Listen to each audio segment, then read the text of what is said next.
ایک بادشاہ نے اعلان کر رکھا تھا کہ جو اچھی بات کہے گا اس کو 400 سونے کے سکے دیے جائیں گے۔ ایک دن بادشاہ رایا کی دیکھ بھال کرنے نکلا۔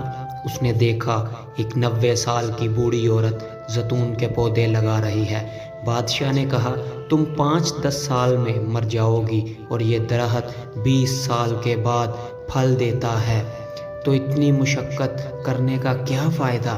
بوڑھی عورت نے جواباً کہا، جو ہم نے پھل کھائے وہ ہمارے بڑوں نے لگائے تھے اور اب ہم لگا رہے ہیں تاکہ ہماری اولاد کھائے۔ بادشاہ کو اس بوڑھی عورت کی بات پسند آئی، حکم دیا اس کو 400 سونے کے سکے دیے جائیں۔ جب بوڑھی عورت کو سونے کے سکے دیے گئے وہ مسکرانے لگی۔ بادشاہ نے پوچھا، کیوں مسکرا رہی ہو؟ بوڑھی عورت نے کہا، زیتون کے درختوں نے 20 سال بعد پھل دینا تھا، جبکہ مجھے میرا پھل ابھی مل گیا ہے۔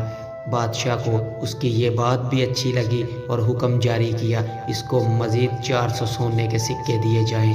جب اس عورت کو مزید 400 سونے کے سکے دیے گئے تو وہ پھر مسکرانے لگی۔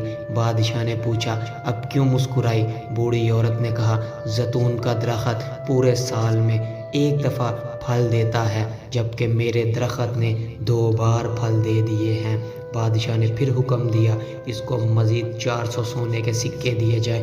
یہ حکم دیتے ہی بادشاہ تیزی سے وہاں سے روانہ ہو گیا۔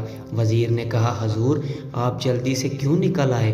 بادشاہ نے کہا، اگر میں مزید اس عورت کے پاس رہتا تو میرا سارا خزانہ خالی ہو جاتا، مگر اس عورت کی حکمت بڑی باتیں نہ ختم ہوتی۔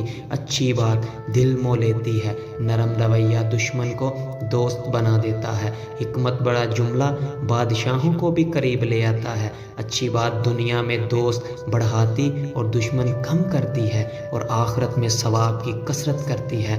آپ مال و دولت سے سامان خرید سکتے ہیں، مگر دل کی خریداری صرف اچھی بات سے ہو سکتی ہے، لہٰذا دل کے خریدار بنے، مال کے طلبگار نہ بنے۔